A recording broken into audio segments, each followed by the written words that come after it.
Hi guys, time for my sixth Japanese blog, and today I went to a couple of places in Kyoto, which is well outside of Tokyo. I think it's bloody well. It took one train journey lasting pushing 2.5 hours just to get there, and the same coming back. You know, I'm absolutely knackered today because of that. I had to get up really early. We caught it was about the 8 o'clock or 8:10 train. Arrived really late, but of course we had to get over to the station to catch that. Bit of a nightmare journey first thing in the morning, especially when you don't really know where you're going to.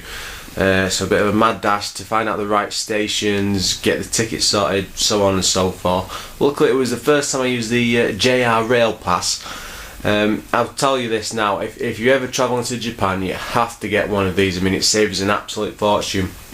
I think the total rail journey would have cost around 95,000 yen, you know, absolute, I think it's 95,000, oh sorry, no. Anyway, ignore that. It would have cost about £95, convert that to yen, for just this one return trip. Plus on top of that you've got all the side rail journeys just to get to the main station to catch it back and forth, and that's just for one day's travel. Now Japan Rail Pass lasts for 7 days. That's the cheapest one, and that's £200. Now we're doing at least 2 days travel, and I know for a fact that the other day's travel, which I'll get to when I go, is going to cost, I think it would have cost about £130. So we've already made a saving, plus the fact that you've got all the side rails you can use it on. You can't use it on the subway tunnels, you can only use it on the main railway lines, but if you're doing any big distance throughout Japan or even around big parts of Tokyo, that's the way to go. So yes, where did we go? I thought I'd make it a bit easy before we show all the videos or whatever at the end, because again I'm filming this as I'm going, so I don't know what's going to be attached on the end. I'll sort all that out when I get home. But the first place we went to was quite a famous one, was the Golden Pavilion there, which when we went it was about, I think it was about 2 o'clock in the afternoon. I mean, the sun had just hit this part of the temple, and you can go pretty much right round the back and to all the sides to take pictures and videos of. Absolutely stunning monument that you could see. Now sadly this isn't the original, because I think some drunken employee set it on fire with a cigarette back in about 1950-55, so they had to rebuild it. But they did rebuild it and lacquer it with gold leaf, so you know it does look as pretty much as good as the original. Like I say, it's just a shame.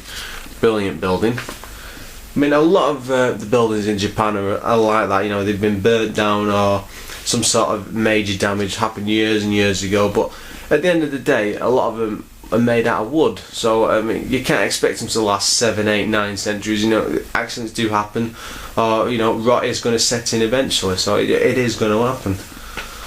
But yeah, as also based around this was a complete park. Just having a quick look in the leaflet now to show off some stuff.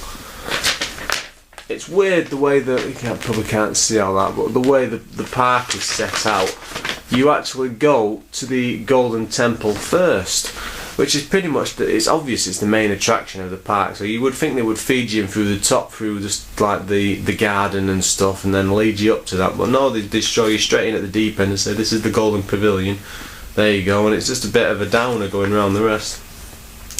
Not that there isn't anything else interesting to look at. You know, when you've seen the star attraction, you pretty much want to see something either on that level or something as equal. But no, I think that wasn't to be. Now after that, we went on to the Ryoanji Temple, which is, I'm sure you've all seen, but don't know the name of, is the sorry. is the Zen Rock Garden, which is this little beauty. Now basically these things up close are known to look like the tops of mountains, you know, with the green grass and stuff and the rock bit poking out, and these are possibly known as clouds. It just depends on your opinion of it all.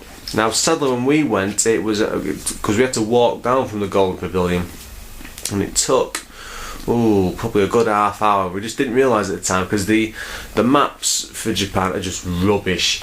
And we had one map, just the main tourist map, which drew a straight line pretty much down from the pavilion down to this temple, and they didn't put on any of the side streets, so you'd be walking down and you'd come across what looked like a major road but was a side street, so you'd just miss it completely. And once or twice we did almost turn up these. I know a couple of people who came on the bus with us early on in the day, I'll get to buses in a minute, they made that mistake and just ended up wandering off towards a hill somewhere thinking that was the way to go. It was just crazy. But yeah, by the time we got down there it was 20 past 4. The place was closing at 4:30, so we were just lucky to get in before they locked the gates. And well, we went up to the rock garden, and the sad thing was it's under construction at the moment because they're repairing the roof and part of the back of the structure, so you couldn't see all the wonders that were inside because everything was turned off. But anyway, there's another picture. I don't know, I'm showing you this now again because I'm going to staple all the other stuff on later. I didn't really take any pictures inside because it was too dark and it's not well lit, and that's the main building there. But it was interesting to see. I mean, like I say, you see so many things of it and so many desktops across the world. It's actually interesting to get there and to be able to to sit down and be within. I must have been within a metre being able to touch the gravel. And that's the other thing, you can kick your shoes off, you can sit down, you can just sit over. It's like a little balcony. I think you'll see that in one of the pictures, I'm not sure, but you can just dangle your feet over and be really close to it. But yeah, it was not as amazing as the pavilion, but an amazing experience in itself, but if a little rush. But yeah, but beside that, I mean, that took up most of the day. One of the main problems when we got there is Kyoto doesn't have anywhere near as an extensive railway system or underground system as Tokyo, which is just to be expected because it's only a small city. But one thing we did get enthralled with was the buses, and I couldn't take a picture on the first one or a video or anything. I mean, they were crammed. I've never seen that many people in a bus. Literally, you were piled in through the door for like 25-30 minutes till you got to your destination.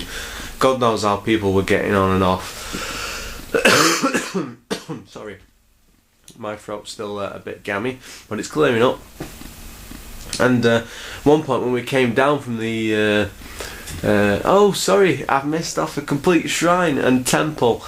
Oh god, I can't even think what it was called. This is the first place we went to in the morning. It was oh god, and all the stuff's over there. It was basically a major temple I completely forgot about. It was halfway up a mountain, which was a nightmare for my bleeding leg because we had to walk up there. Absolutely knackered by the got to the top, but I got some fantastic pictures of Kyoto and the surrounding area and the temple bit itself. It's one of them ones you'll have seen in loads of films and advertisements and all the rest of it, and just never paid second heed to. But it was a beautiful, fantastic place. But yeah, my main gripe about it was the fact I had to walk up there, and by the time we got up to the summit I was absolutely knackered. But yeah, not much to say about that. Basically, you went up a hill, that's it. There was a big wooden arches going over it. I've taken loads of pictures and videos of, and then you could pay, I think it was about 100 yen, and you descended down these steps into this temple holding this like wooden bead, I don't know, like a banister walking around, and then you went inside and it was pitch black.